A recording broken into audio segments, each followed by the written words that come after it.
Good morning, everybody. Welcome back to Landscaping to the Point with me, Scott, and JC. We are now live. Thank you guys for joining us on this beautiful Father's Day. It is a beautiful day out here where I'm at. I don't know about you, JC. Is it nice and light and warm and hopefully fuzzy out there for you? It's very promising. It's going to be a great Father's Day. So I just want to take that moment to wish everybody that's out there listening, all our followers, everybody that listens to the podcast, whether you're listening to it today or tomorrow, nonetheless, happy Father's Day and enjoy the day. Yes, welcome everybody. Happy Father's Day. I know there's a lot of guys out there. Josh is a good, proud parent. JC's a dog parent. Thank you, JC, for being such a good parent to them dogs. Everybody that has an animal, or even if you have kids, congratulations, dude. You made it another year. So it's amazing. I'm so proud of everybody. Thank you guys for all joining. I don't know much more to say. I mean, it's a good day. We haven't been on in a couple weeks, so there's a lot to probably to talk about. A lot of things have changed, um, but yeah, I mean, it's been very busy last couple weeks for me.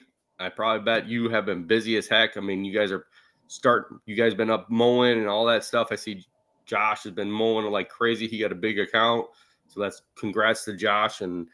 He's probably out there right now mowing it. Probably knowing him, that's what he's been doing the last couple of weeks. So He's probably in bed making his family give him breakfast in bed. probably, yeah, Yeah, he's probably expecting the same treatment that a mother would get on Mother's Day. You that's know, probably what he is doing. He's probably sitting there waiting, like, take the dog out, do this, do that, you know. So No yeah, way. He's at the hair salon. He's getting a facial. He's getting his keratin treatment on his hair. Doing all that stuff. oh, I wouldn't doubt it. I wouldn't doubt it. Yeah, yeah. My wife tried to let me sleep in, and she took care of the dogs for us this morning and the cats, and then I just happened to get up because I could hear her going around doing her thing and trying to do all that stuff. So I just said, screw it. I'm going to get up and help her out. So I helped her finish up. We went out and watered the garden and then just sat around and talked for a little bit. So, What are the plans for tonight? They're taking you out for steak dinner? oh man, steak dinner would be good. I wish. I mean, we're just having burgers tonight. I Awesome. mean, yeah, so we're gonna have burgers. Her parents are coming over. My dad is actually out of town this weekend, so literally he went out of town a couple days ago. So he's on I think he's in Tennessee again this week. So he'll be in Tennessee. So he decided to take a break from the family this year, and I said, okay, no problem. We'll catch up with you afterwards. So. But yeah, what about you? What are you doing with your dad today? So after we finish up here on the podcast, I'm gonna go down and see him. Probably have a little late coffee with him. He's a very simple guy, but I'm not sure. Whatever he wants to do today is pretty much he gets to choose whatever the plans are going to be. So Nice. I think he's just happy to kind of be able to have his kids visit him and stuff like that. So That's always awesome. That's yeah. always awesome. I enjoy it. I mean, I think just spending time with your family is just one of the things that, you get to do on these holidays and, even Mother's Day and Christmas and all that. It's just time to spend with your family and just enjoy your family and how, the listens to the stories that are just some of the stories that you hear. I mean, I hear some of these stories every year and it just amazes me to keep hearing these stories and there's every little bit about it. Something changes every time. There's something new that I learn about these stories, and I enjoy it. So it's a good time. Definitely a good time. But so you had a great topic. You said that you were interested in talking about today. So what's the topic, JC? I want to know this topic. I want to read it the way I sent it to you, just because Okay. I don't want to chop up my words on how I put it. But I guess in the long or short of it is, I quoted it. Can you ruin your business's reputation by quoting jobs purposely high simply because it's a job you don't want? That's an interesting one. I think you can. I really do because I feel like if you quote a job high, I know I've done this before. Sometimes it's a gamble. Sometimes you get the job, sometimes you don't get the job. But I feel like it also can ruin your reputation because you're saying that I'm high all the time. Like your prices are always high. So do you want to always be high priced or do you want to be where you should be at? I feel like there sometimes is a point where your prices can be higher just because maybe you're overbooked and you have so much work. But I feel like you should keep your prices where they're at and know your numbers and know exactly where your prices should be at all the times. Because let's say if you're doing a mowing job and your normal price is like say $60 and you go ahead and put it out there that this lady next door, let's say she's 3 doors down and you put it at like, oh, she wants a price. Okay. So you put it at like, say $90. Now you're $30 over. That might be good if she says yes. But what if she goes back to the other person and says, hey, he's doing mine for 90. What is he cutting you for? I just wanted to know. And she comes out and says, oh, it's 60. That could ruin your reputation that you're price gouging somebody to get the job. So is it really good to raise that price? I mean, I can see raising just a little bit, but I can't see raising it so high to where you're, that you're like, okay, it's so higher than normal, So, I mean, that's one of the things that it's kind of iffy. But I wouldn't do it myself. I mean, I've done it before, but I'm more of now, if you're going to price a job, price it the way you should be pricing it and let them know if you're totally booked up, say 2 months, say right away, right in the beginning, say, hey, I'm booked up at least 2-3 months before I can get out here just to let you know, but I'm going to give you my price right now. And if you find somebody cheaper, that's good. If not, give me a call. I'm still willing to work with you in a couple months. I think that's one of the things that could work out for you. Everybody knows that you're busy. Springtime, even my regular customers that we have stuff booked for know that we're busy. That know that the spring is just as busy as heck. But they understand that, hey, you're still going to come out and do their job. They know you'll be there when you have to be there. And I think that's one of the positives by telling customers right off the bat, like, hey, I'm this far out. What's your thoughts, JC? I agree with you. And it's one of those things where it also depends on how big your business is, because if you are getting a lot of requests to quote jobs, then there's going to be more instances and possibilities that you might get negative reviews, or hey, this guy's too expensive, or his quotes are off. Customers talking to each other, just like you mentioned, and that could be something that could possibly put a bad reputation on your business. And then also too, if you are starting off small, it's almost difficult to really try to deny or not take on jobs, because if you're starting new, you're kind of hungry for that work. But at the same time, you have to be conscious and smart about what jobs you do want to take on and how you go about it. With me, it's always going to be just like you said, be honest with them. Try to mitigate that to a sense where both parties win. Hey, for example, I don't want to do this job. It's too much of a hassle for me. I'm just going to be honest with the customer and say, I apologize. I really can't do it. The type of stuff I do, in your properties, it makes it difficult. But, or I don't know. I'm just kind of coming up with an example. But if you have someone else that maybe you could recommend to them, like you were talking about, then maybe that would go easier with that customer, as opposed to, yeah, I don't want to do this job. I'm going to quote them a ridiculous amount. And now you're either, you're making your money. Of course, that's your priority. But most of the time, people aren't going to take the increased price. They're going to get 2 or 3 different quotes from other companies. So it's depending on how big the project is.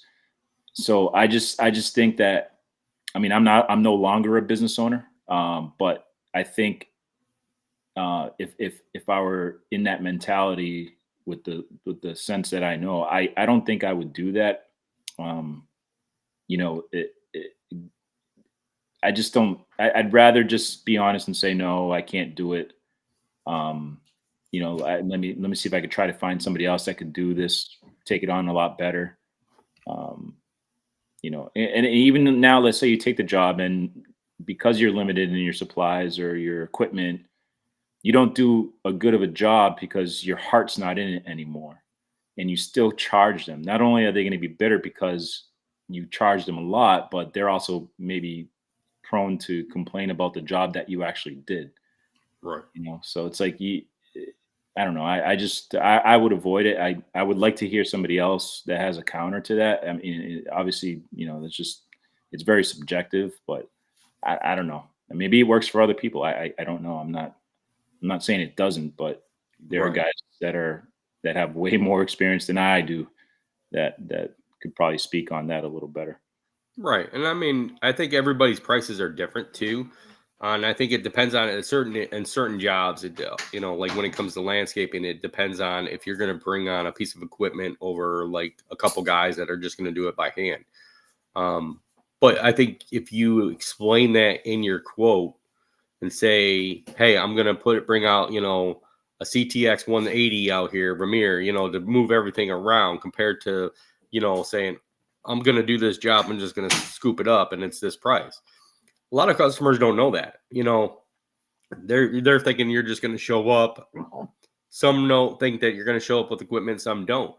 And it's one of those things you got to let them know. So, you might be higher on a price because you're bringing out equipment, but if you're letting that customer know and they get a lower price, and then the company that's doing it is like just 3 guys just trying to dig everything out by hand, yeah, it might be cheaper, but is it going to be faster for you? And it's something you got to look at, and especially if you're bidding a price, try to tell them how long it's going to take you. If it's going to be a quick mulch job, say, okay, we're going to be in and out one day. It's a pruning job, putting stone down, okay, 2-3 days tops max. Let the customer know how long it's going to take a job too, if you're going to bid on a job, because sometimes a lot of customers don't realize that how long it's going to take.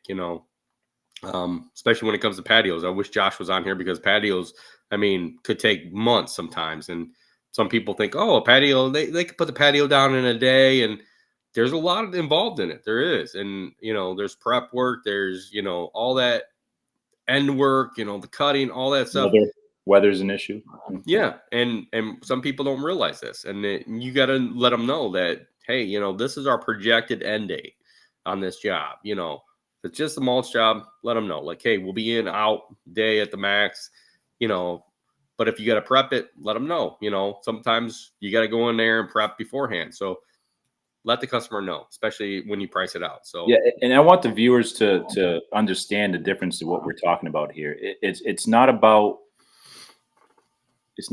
coming up with a quote, a precise quote, like crossing your T's, dotting your I's, like every single cent, every single penny accounted for to get that job done. It's purposely quoting the job more expensive, simply because it's a job that you maybe don't want to take on, or it's just too much of a pain in the ass job for you. So there's nothing wrong with, actually, it's probably encouraged to get everything as precisely as you can, because you don't want to end up losing on a project or a job. And sometimes you have days that you do, but this conversation here is purposely over quoting a customer because of those reasons. Correct. I think it's like nowadays you can tell the customer no, that you don't want that job. I feel like you can go to a job, look at it, and if that's not the job you want, tell them no, I can't do this job. Don't be afraid to tell a customer no, that you don't want this job. Yeah, it's out of respect to go give a quote if you can, But when you get there, if this is something that you don't want to do, it's not in your wheelhouse, let them know and say, hey, I can't do this. I'm not going to do this. Or, looking at this job, it's going to take 2 months to do. And I'm already 2 months backed in, and that puts me into, winter, and I'm not going to do that. Let the customer know. So that way they can find somebody else if not. And like you said, definitely have a recommendation. There's enough of us green industry pros out there that you shouldn't be able to know 5-6 people in your area to say, hey, this guy does this. I know there's a lot of companies in this area that we work side by side with each other on certain jobs. If there's a job that we can't do, we'll send it to the next person that we know of. And it's easier for us to do that and help somebody else out if they got the time, than to just say, I don't know who you're going to send it to, but here, I can't do it. It's better to give somebody a recommendation. Yeah. And also too, like, I think most people or some people are kind of afraid of confrontation. And I don't mean like, Right. fighting somebody, but I mean about getting back to people. And sometimes unintentionally, or at least with like some type of good faith, what they do is, they'll kind of give them a white lie. Like they'll say, all right, well, let me just, let me get back. Once I get back to the office, in a couple days, I'll send you a quote, and in that way we could touch base after that. And what some people do is they just never contact that customer back again, and thinking that they avoided the situation. Now you're facing, maybe a bad review from someone like, yeah, we called them, they never got back to us. We called them several times. Now you're not picking up the phone, or you're not responding to the emails on that job, and someone really wants that job done, and for some reason or another, they're gravitating towards your business because maybe a friend recommended them to you. And I'm speaking as a customer, a friend recommended the business to you, and now you feel kind of like, oh, well, if my friend got work from them, I trust my friend, and I'm going to trust the business, and Right. And now you're kind of just, as a customer, sometimes you feel like an obligation to stay loyal to that company, and then now you're not reaching out to them anymore, or you quoted them high purposely. And it's just, yeah, I don't know. I think it could go both ways, but it's not something that I think I would do. And I'm not being negative on people that do that, because I don't know, maybe they have different circumstances, and they know a little more when it comes to dealing with stuff like that. Right. I mean, we just recently, we had a customer that didn't sign up at the beginning of the year. And she is kind of down the street from another one of our customers. She asked me, hey, will you take us back? And at this point, we're booked out on our mowing crew's full. So I said, I'd love to take you back. I said, but I can't, because we're booked out totally on mowing. But I know 2 companies that are in the area. I know the company that actually mows you next door to you, and I know another one that mows down the street also. I said, so I'm going to give them both your names, and, have you, here's their numbers. Here's the 2 people that you need to talk to at each company. Call them, ask them, tell them that I called, but I'll call them ahead of time, let them know that you're looking for a company, and then we can go from there, and she's like, thank you for letting me know, that's appreciated that you did that, and if you ever in the future, have room for us, let us know, and we'll come back to you. It's one of those things. You're letting that customer know, even if, like you said, even if you can't do the job, let them know. Like, be responsible, answer the phone call them back, say, hey, I'm booked out. Sorry, I can't take no jobs. It's like you said, somebody could be recommending you. You never know. So you have to say, hey, I can take it, or I can't take it, or hey, I'm sorry, I'm so booked, I can't do this. Maybe down the future. It's one of those things. I think a lot of people get recommendations, and a lot of people don't tell you when they call and say, hey, so and so told me to call you, and that's where they get you sometimes. So you got to come back and at least call them back. What does it take? A couple minutes to call somebody back? Yeah, I'm laughing because it's almost like I always try to relate situations to like real life experiences, and well, not my personal experiences, but it's like the cliche way to properly break up with someone. It's not you, it's me, you know? Right. And like that's easier said than done. Like people don't do those things, but it's like you try to like end that relationship as kindly as possible so that uh it doesn't give you any future consequences. But just like there are crazy girlfriends, you're gonna have crazy customers, and they're gonna Oh, say what they're gonna say. oh yeah, yeah. Just want There's to be on the something. record. I'm not talking about personal experiences. Maybe I am. Sure, sure, Tracy. So yeah, I think that's the best thing you can do. I mean, I don't think there's anything wrong with telling a customer no. I mean, I really don't. Or telling them that you're booked up and here's my price no matter what. So, so what else? What else can we talk about? Oh, we were talking about earlier about what's the perfect mower. I know Josh had gotten a 61 inch. Wish he was on here. But I feel like the perfect mower for a lot of jobs is a 48. What's your thoughts, JC? Yeah, I know it's kind of unfair that that I'm agreeing to you so quickly because we did have an off-air conversation about this. But yeah, I'm in full agreement with you. I think if you're looking for a mower to be versatile with many different types of jobs and even transport, the 48 is probably the best choice in my opinion. Again, people have different opinions, but in my Yeah, opinion, I think the 48 inch is probably the most ideal type of mower.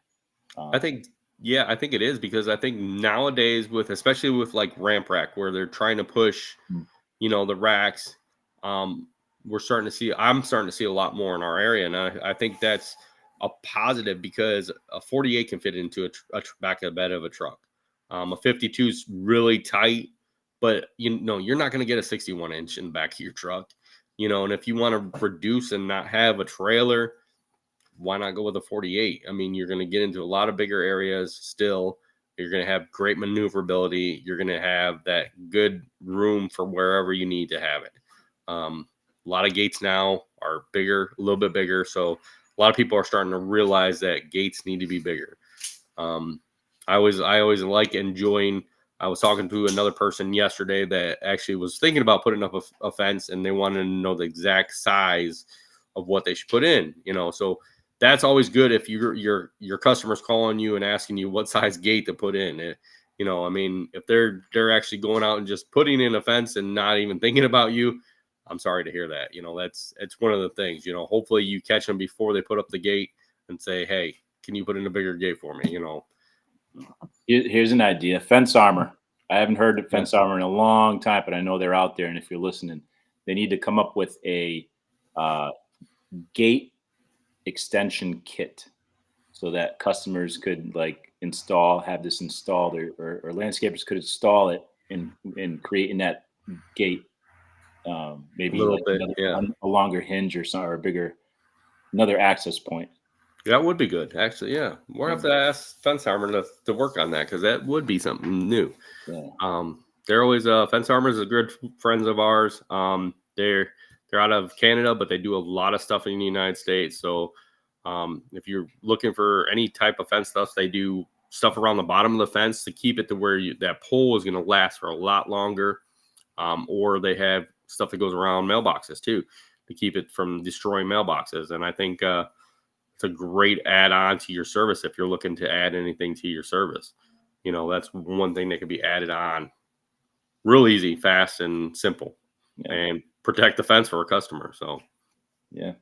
yeah, yeah. I think especially bigger mowers are good, especially if you got wide open areas, a lot of wide open areas. But then you're carrying around a trailer.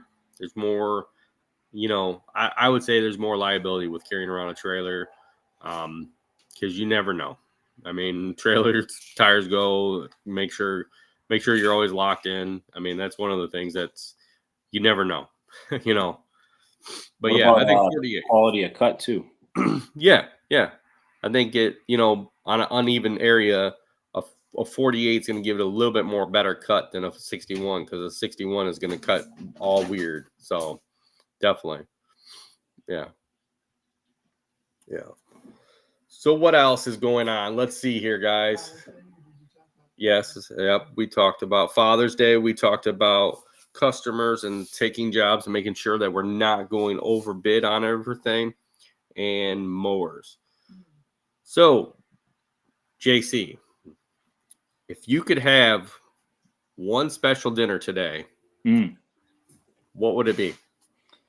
Oh man, I got a sore throat, and I'm the biggest baby when I feel bad. But if I did not, I'd have to go with steak. You know, Steak? steak. Yeah, that, or I mean, it has to be top notch though, like a really really good chicken parm dinner. Hmm. That sounds good. Yeah, man. Yeah, just the good chicken, the pasta, the garlic bread, the whole spread. Whole Yeah. spread, like that. Salad? Salad with Italian Yeah, dressing? yeah, yeah, Yeah. salad too, yeah, eat with the bread and the oil, and just, I mean, you got to go all out, and a dessert too. I don't know. What kind of dessert would you go with? That's the question. That's Man, yeah. I like, man, I'm a big fan of like anything like apple, okay. or I don't do well with ice cream because it's dairy, but I still like it. So maybe like a hot fudge brownie sundae or something like that for Ooh. dessert. Ooh. See? Extra whipped cream. That You sounds know, good. See? yeah, yeah, yeah. If I was a father, that's what I'd ask for today. Yeah. You are a father. You're a dog Yeah. dad. Well, this he can't buy for me, so. I know. Yeah, Cards out there from your cat. Yeah, your you dog. could have bought yourself a card from your dog, see? yeah, And have him put his paw print on it, see? Are you listening? yeah. At the store from your dog. Yeah, from see? your cat. See, you could do it. You still can, JC. There's plenty of time. Yeah. So in the comments for those who are listening, or maybe in the future on YouTube, where's your favorite place to go for Father's Day, or what is your favorite place to go for chicken parm? Like, I want to hear some like locations. Yeah, that would be nice. I mean, I'd like to know what you guys love to have on Father's Day, dinner wise. Everybody's different. Like you said, some people love steak. So, steak's good. How would you prepare it? How do you like it prepared? Do you like to just, some people like to cook their own food on Father's Day. Some don't, depends. I don't mind cooking, on the grill for today. We're having burgers. I have leftover brats, but we're going to have pasta salad. We're going to have Jello jigglers. We're going to have salad. We're going to have all kinds of different stuff. So I always love to prepare food. So that's one of the things I think it depends on what you want to do. I got to go ribeye. Ribeye? Ribeye steak. I'm a medium kind of guy. Not, I wouldn't say medium rare, but Right.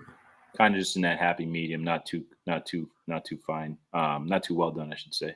Yeah. Seasoned slightly, because I don't like over seasoning a steak where you lose the taste of the actual steak. Like a little hint of rosemary, some butter right on it, man.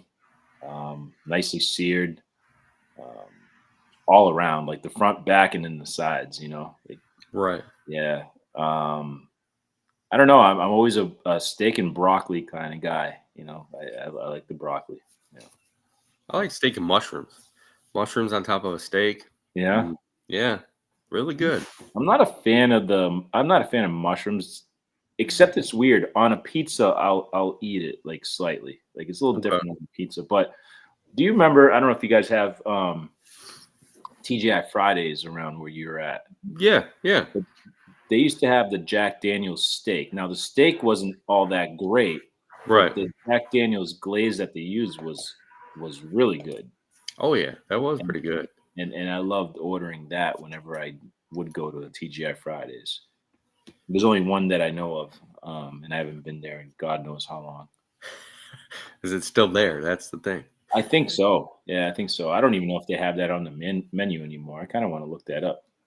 I don't know. That's interesting. That it would be interesting. I don't know either. I mean, I like my steak medium. I mean, I don't like it burnt. I mean, I'm one of those guys. I don't like a lot of my stuff burnt. I mean, I can't eat burnt pizza. I can't eat burnt steak. My wife's over here laughing because she likes it burnt. She likes it well done. She calls it well done. So, how do you chew it though? Because it doesn't break up. I don't know. It's hard. It's crunchy. I'll tell you that much. I can't have my stuff well done. I got to have it medium. I don't care if it's a little moving. I'm fine with that, but it's got to be medium. I'm same way with like pizza. So let me ask you this: like where is the best place you go for a steak? Oh, I mean, I like to cook it myself, but if I had to go somewhere, I'd say there's a place called J. Alexander's around us. JC lost us. But J. Alexander's is a steak place and kind of like an expensive restaurant. So that's where we go for steak. So, well, let's see. JC dropped out. I don't know if his computer went out or what. So we're going to give it a second and hopefully he lost his connection. No problem. So, but yeah, I think it depends on what you guys like and, where you like to go to eat steak. I'd like to know who likes what kind of steak, where they like to go. Like JC likes TGI Fridays. I like J. Alexander's or cooking it myself. I'm more of a guy that likes it seasoned just perfectly with like some barbecue seasoning on it or like some spicy, I guess there's a spicy Monterey steak seasoning, and I like that. So that's kind of what I like. So, but yeah, I mean, everybody likes their steak differently. Like he said, chicken parm is perfect. We'd like to know exactly what you guys like and what you like on it. So, what else, guys? I mean, it is Father's Day. Josh says he's just getting up. He had work last night. So, wow. Josh is a busy guy. So, you get to sleep in today. So, that's awesome. It is Father's Day, yes. What did you guys get to do this morning for Father's Day? Have you guys gotten breakfast in bed? I'd like to know what else have you guys done so far? I know it's 9:30 my time. Sometimes some places you're just waking up. So welcome. Thank you guys for waking up. But tell us what you guys have. I'm going to post this up on Instagram and all kinds of stuff. So I'd love to know what you guys like for Father's Day or what your Father's Day is going on. So here we go. We got JC back. All right. Sorry about that. JC. I don't know what happened. I think it was Josh working the background scenes and kind of messing it up on me on purpose. I think so. He said he was just getting up.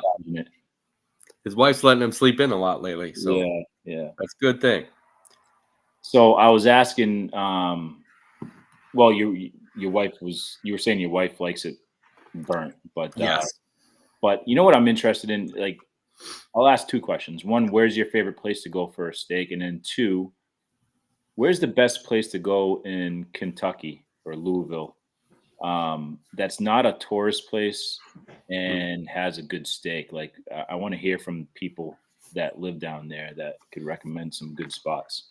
I would like to know too. I mean, being that we go down to Kentucky to the Quip, I would love to know exactly what kind of stuff is down there that is good to eat. I mean, we always get barbecue down that way. But steak, I mean, the steak would be perfect. I'd be interested on that one. So I'd like to hear more about that from everybody. Like I was telling everybody, when you got kicked off, we like this place called J. Alexander's. It's kind of like a high-end place. Their steaks are cooked perfectly to where you say, and it's just good. It's just expensive. And you get like literally when you get meal, you get potatoes with your steak, pretty much a lot of the meals, because it's mostly steak. And They have like you get a salad right away. You get a nice big salad. Then you get steak, potatoes, and I think there's like some kind of vegetable too that you get, like steamed vegetable. So, but you can have potatoes both ways, and that's one thing I think a lot of people when they eat their steak get a lot of baked potatoes. I don't know if you have like a baked potato or steamed vegetables with yours, but I like mashed potatoes. My wife likes baked potatoes, so there's a little bit of difference. When you go to this place, you get to pick which way you want, and I think that's one positive. When you go places, is what do they serve with it? Do they serve that steak with it? Do they, with the steak, what potatoes do they put with it? I know there's some places like I think it's Chili's or something where you can get French fries with your steak. So I mean, you never know. I mean, some people are different on what they like with their steak. I mean, I like mashed potatoes. I don't know. Do you like baked potato or mashed potatoes? I have to go with mashed potatoes on the steak, but I do like twice baked potatoes, which are good too. Yeah, man. Now let me ask you this: what do you order to drink with a steak? That's an important pairing. Yeah. See, for me, I don't know. I'm not into drinking much anymore, so I would say a water probably for me, just so I can absorb the taste of the steak. And it's not nothing else is overpowering it. But back when I would drink, I would say a nice beer, like a good beer.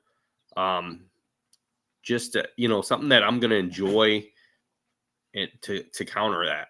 Some people like whiskey with it, some people like wine with their steak.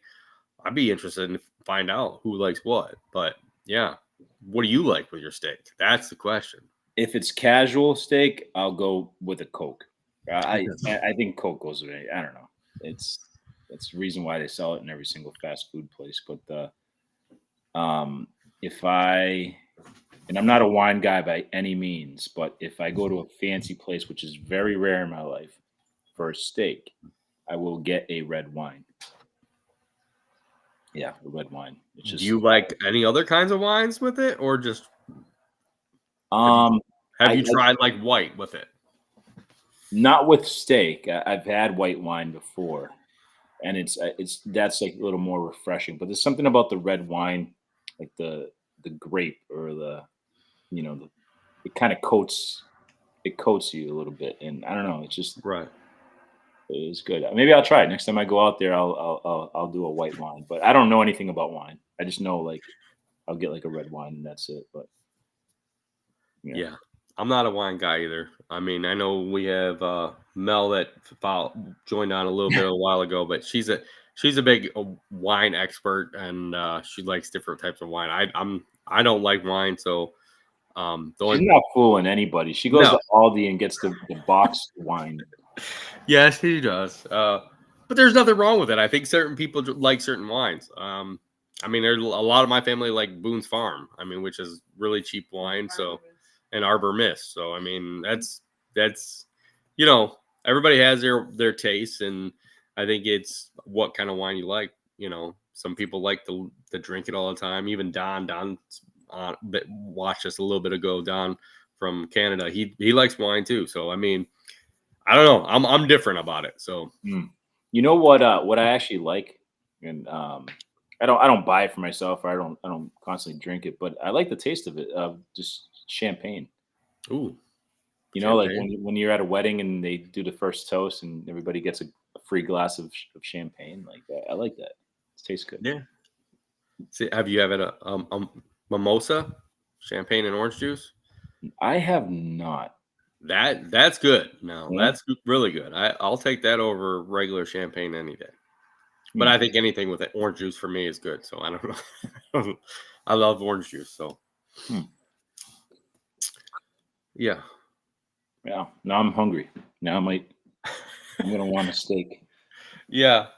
Exotic Lawn Striping 412 said, "What's going on, guys? Not much. We just been talking about mowers and customers. If you had a customer call you and you try to price gouge a customer, and then we were just talking about steak and dinners. So good morning and happy Father's Day to you guys."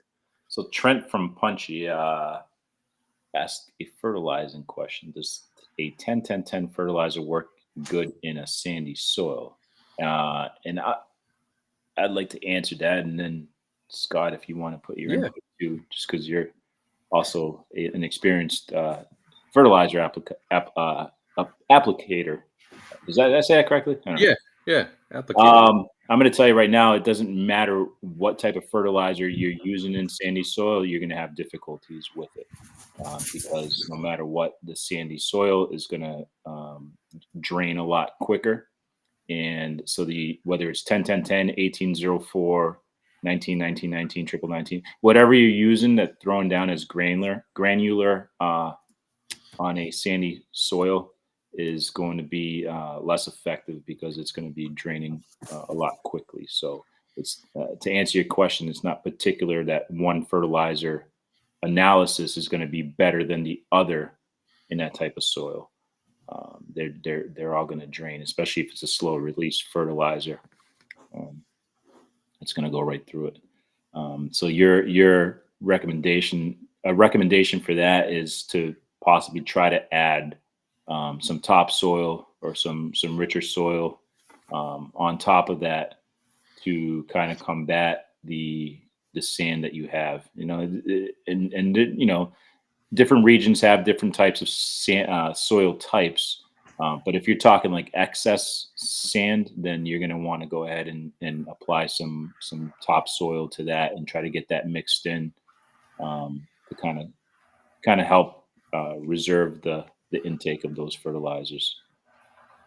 I agree with you, but I feel like you need to take a soil sample to find out exactly if you have any loam or topsoil in your ground and how deep it is. Because, you might have a top surface of sand, or you could have it totally full of sand. And I think, like you said, without taking that soil sample, you don't know exactly what you got, and you could be just pushing fertilizer over it like crazy. And it's like you said, it's not going to work out as best as, if you have a mixture of topsoil and sand, or, pretty much all topsoil.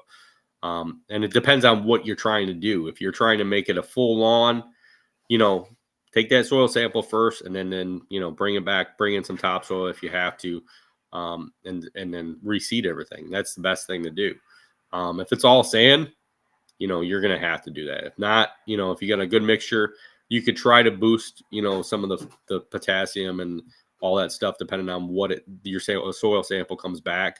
But I would do, take it, see how deep it is, then, make an analysis format and then go from there. But it's one of those things that, like you said, any type of fertilizer is in sandy soil is not going to work. I mean, you could have 4600 and it's not going to boost that color for the winter. It's not going to boost anything.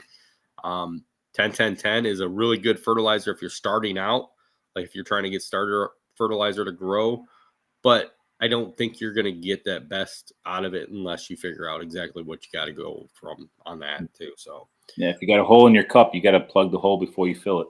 Correct. Or you just drink it all real quick and be done. Exotic Lawn asks, what kind of mowers do we use? I use personally Gravely and Aaron's. I've been on the Gravely and Aaron's kick for probably over 10 years now. I have tried, he runs Skag, he said. I've run Skag before. I've run Bobcat. I've run Husqvarna. I've run John Deere. I've run pretty much most of all the brands. I've ran Bright, I mean, Bad Boy. I've tested all of them. I prefer Gravely only because I got a good dealer by me, and pretty much I can get parts real quick. I think that's one of the reasons why I like Gravely. Plus, I know exactly what parts that need to go down on a regular basis. And I feel like they're more heavier dutier than a lot of the other ones. JC, I know you're out of the business now, but what do you prefer? You had a Gravely, correct? From Josh. Which do you prefer? Well, I had the original one I bought, which was a 52-inch Gravely, and I now have the one that Josh kindly gifted me a couple years back. that's a 60-inch Gravely. So same thing with Scott. It's really comes down to your area dealership. I know it might have been there longer than I thought, but there's a place not too far from my house now that starts. Well, I don't know when they started, but recently I just learned that they have Skag, and I've seen a few around my way. There's a lot. It's usually get the Skags, the Gravely's, and you're seeing more right mowers out there. But those are like the big three for our area in Massachusetts. But I like Gravely. I had no issues with them. Great cut, works out for what I need. Right. Yeah. I mean, there's pretty much around us, we have almost every dealer except for Ferris. And I think it's like you got to go to the dealer. We used to have one dealer that used to switch back and forth for the longest time. They kept one brand, and it was Toro, but then they kind of switched back and forth between other mower companies.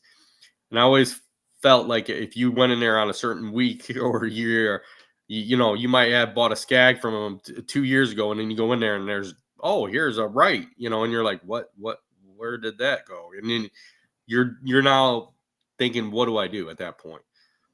So a lot of dealers now are sticking to the same stuff. And I think it's better that way, because then you know exactly that you're going to have that support from that dealer compared to anywhere else. And I feel like you need to go in and test it if they will let you demo. I know somebody had talked to me about demoing, and I said, go demo a mower, go to the dealership and ask them to demo. And they're real close to me. So they went to their Toro dealer and asked them to demo a Toro because they run a lot of Toros. And the dealer's like, well, just take it out in a yard and mow with it and then come back. And I said, well, that kind of sucks, because the place that I deal with lets us take a mower out for a couple days, demo it, and then let us know if, we'll ask us, hey, do you want to buy it? We'll give you a good deal on it. If not, then, it's no big deal. And he's like, no, he wouldn't even let me take it off the property. And I said, yeah, that sucks, dude. Especially if you've been buying there for years, and all you get is like a 15-minute cut out of it. And you're like, okay, that's it. Like, I feel like demoing, demoing at Equip is cool. But if you can get the demo to come back when you get back, and your dealer is going to be able to support you and demo it, even for a little bit. We have our right dealer out by us. Our right dealer will actually come out, work with you for a whole day, and demo the equipment with you. And that's even better, because you're going to be there. They're going to be with you to ask you questions and answer any questions that you got. And I think that's one good thing if you got a dealer like that, or like a dealer like our Gravely dealer that'll let us, demo a mower for a couple days. That helps you guys out in the long run if you're looking for a certain piece of equipment. I think, every mower has their pluses, every mower has their negatives to it, and talking to Colton would say, Ferris is top line. It's the only mower out there. I think it just depends on what you guys feel comfortable with, Yeah, that's the limitations with going to Equip Expo. You don't get to try out the cut quality of the mowers. All you can do, they take the blades off. I don't even think they have blades yet. You just ride it around. Right. That's all you need. But if you want to really try cut quality, they can't do that for thousands and thousands of people that are at the event. No. I mean, think about it. Even if they had the mowers with the blades on them, I think they did a couple years back, and I feel like it was just a dust fest because it was just they were just cutting the dirt, and I think that's why they took off a lot of them blades on those things or disabled the PTOs. But I feel like it's one of those things. It'd be impossible too, because like you couldn't. There would be no grass left to cut after the first hour. Oh no, it would be all gone. Everything would be gone unless you keep dropping it, and then it would be dirt by the end of the week. And I don't think they want that either. But I mean, if you go to Equip, I think that's one of the best things to demo stuff. Get yourself on it and just take your time and go around from mower to mower company, and then go on inside and ask the questions that you can think of. I think one of the best things when you're at Equip is to go out, check all the equipment out that you can, and anything that you're interested in. and then go demo it if you can demo it, then come back in and ask him more questions. I mean, I know it's 3 full days. If you can stay the whole 3 days, that's cool. But a lot of the stuff you can get into if you have a plan ahead of time within a couple days and be done. And, go away with either information that you need to, or go away with a great networking event, networking with somebody, or go ahead with a dealer, find out a dealer that you can talk to, or, a demo person that you can talk to that you can get the more questions afterwards. I think that's the best thing when you go to equip. Absolutely. Yeah. So Exotic said that his boss is a Skag dealer. So that's pretty cool. If your boss is a Skag dealer and, you get to use Skag, that's pretty cool. He was just curious because he wants to go full time on his own one day. Well, congrats. Definitely, test out stuff. Like I said before, test out a bunch of equipment if you can. But if your boss is a Skag dealer and maybe when you start out, maybe he can get you a good deal on a mower right away. So that might be a good plus too. So yeah, is he looking to buy does he not have a mower at all and looking to buy a mower? Because in that case, I would, it's hard to in this situation is unique because his boss is a Skag dealer. So do you now go and buy a used mower starting off, or is he going to give you a really good deal, price cut wise, not finance wise, price cut wise on a new mower or even a demo unit? Right. He says he has a 52 with 1,250 hours. It depends on how long if you take care of a mower, you're going to get close to 2,000. I've seen some mowers around us that have over 2,000 on them. It depends on what you want to do. Sometimes I feel like if you can afford to put a new motor in it and replace parts on it, they can last you a long, long time. Because a lot of that stuff is thicker steel. You're gonna have to replace spindles. You're gonna have to replace the motor probably. The main thing is having an older mower like that. Sometimes with a lot of hours, you got to think about your hydraulics. You got to think about your motor. And motors can cost, if you would do it yourself, motor's going to cost you anywhere up to $2 to $3 grand to put a motor on it. And hydraulics is the same thing. You're looking at least $2 grand for each side. So there's a little bit more work into it if you want to keep an older mower running out, depending on how many hours you have on it. Sometimes it's just better to go ahead and get a new mower. It depends on what you want to do with it. I think buying a new one, and if you got a dealer like that can work with you and give you a good deal, that might work out. Or, look into a used mower.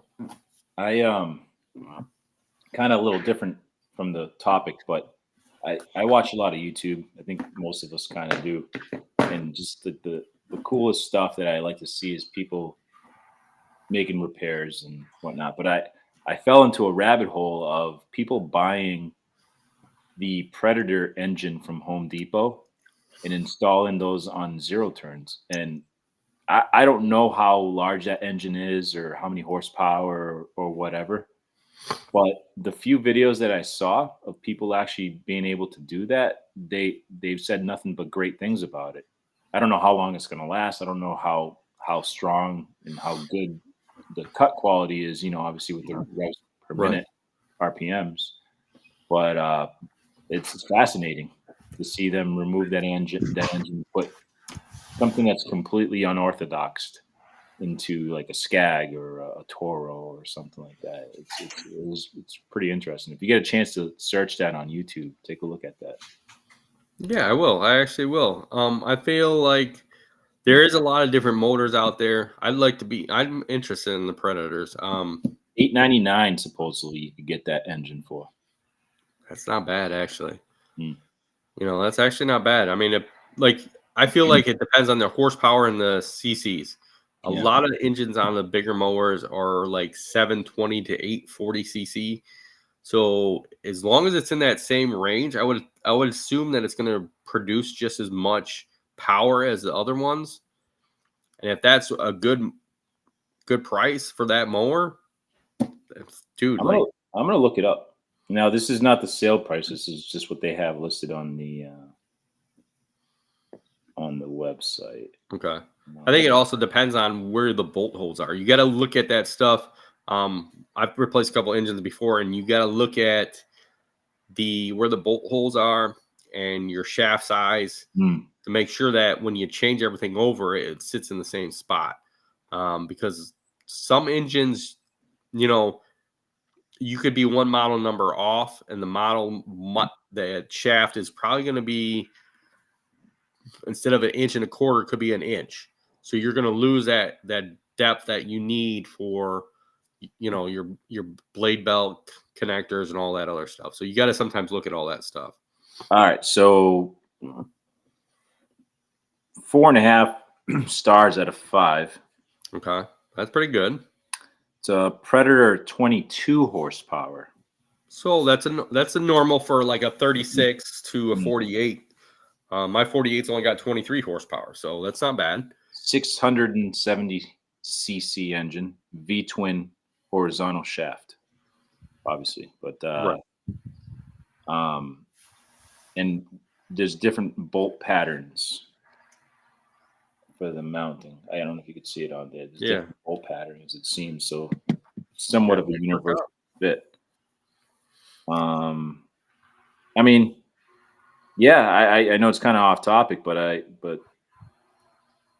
man, if you just blew an engine and your hydros are good, it's worth doing it. I don't know. Might be worth putting it on. Yeah. Do some research, guys. If you want to change out motors, do some research. I mean, a lot of times changing out a motor or hydros or even, you know, a lot of that stuff is easy to do. It really is. Sometimes it could be time consuming. I mean, I've changed out a motor in probably, I think, 3 hours at the max is the max time I've actually done. And that's, you know, that's changing out, taking all the spindles off of it, unbolting it, pulling it out, reinstalling it. So it depends on how long it takes you. And 3 hours when you go to a dealership, it's going to cost you probably $600-700 plus the motor, you know. So is it worth the time to do it? Sometimes it is. So yeah, good stuff. Interesting. Yep. So that's all we got for today. I want to thank everybody that's been on, everybody that's asked questions. Thank you, guys. We want to know, where's your favorite place to eat steak? Where you like to have your steak, how you like to have your steak or your chicken parm. Also, we'd like to know exactly what size mower you enjoy using. That'd be a good one also. And then we also have a question back about, do you overprice things just to you know, don't want the job, you just overprice it just to give them a price? I'd like to know if you guys do that. So them are some good questions that we want to know your answers on. So go ahead and comment below on YouTube, or if it's on Instagram, go ahead and comment below on Instagram, because we definitely want to know these answers. So thank you all for joining us. Thank you, JC, for joining us. Have a great day. Hey, and thank our sponsors, Cujo, for sponsoring us. And we'll talk to you guys all next week. Happy Father's Day. Happy Father's Day.